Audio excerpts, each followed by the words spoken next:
Hello दोस्तों, आज मैं आप सबको सुनाऊंगी एक 6 साल के भाई का त्याग। एक बार एक 2 साल की छोटी बच्ची रक्त की एक बहुत विकृत बीमारी से ग्रसित थी। अस्पताल में भर्ती वह छोटी सी जान अपनी आखिरी सांसें गिन रही थी। अस्पताल के लोग उसे बचाने के लिए बहुत प्रयास कर रहे थे, मगर उसकी कम नसीबी थी कि उसके ब्लड ग्रुप का रक्त कहीं भी नहीं मिल पा रहा था। इसलिए एक आखिरी उम्मीद के तहत उस छोटी बच्ची के बड़े भाई, जो कि 6 साल का था, उसके रक्त की जांच की गई और उसका ब्लड ग्रुप मैच हो गया। फैमिली और डॉक्टरों को एक बड़ी राहत हुई। उस 6 साल के छोटे लड़के की माँ और डॉक्टरों ने उसे अपने पास बुलाया और उसे समझाया कि कैसे वह अपना रक्त देकर अपनी बहन की जान बचा सकता है।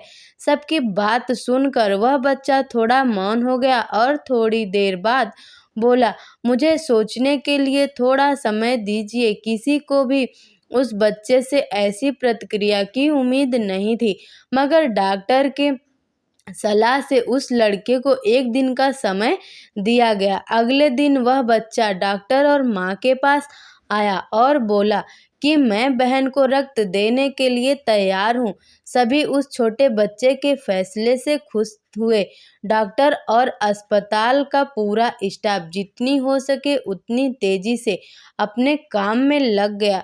थोड़ी ही देर में लड़के को अपनी छोटी बहन के बाजू वाले बेड पर लिटा दिया गया और उसका खून कलेक्ट करके उसकी छोटी बहन में ट्रांसफर किया गया। देखते ही देखते छोटी बच्ची में फिर से जैसे नई जान अंकुरित हो गई। सब बहुत खुश लग रहे थे, सिवाय उस छोटे लड़के के। छोटे लड़के ने डॉक्टर और उसकी माँ को अपने पास बुलाया और उनसे धीरे से पूछा कि अब मेरे पास जीने के लिए कितना समय बचा है। दोस्तों, आपको कुछ समझ में आया?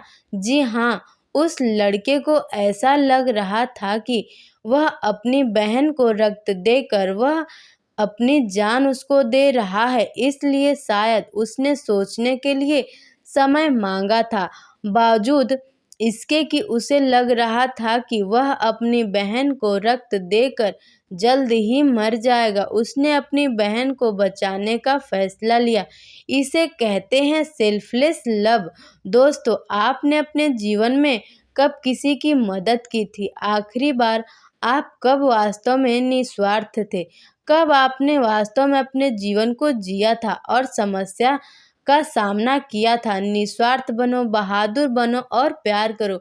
ऐसी ही सीख भरी कहानियाँ मैं आपके लिए लाती रहूँगी। अगर आप हमारे चैनल पे नए हैं तो हमारे वीडियो को लाइक, सब्सक्राइब, शेयर ज़रूर करना। अपना ध्यान रखना, मुस्कुराते रहना। जय हिंद।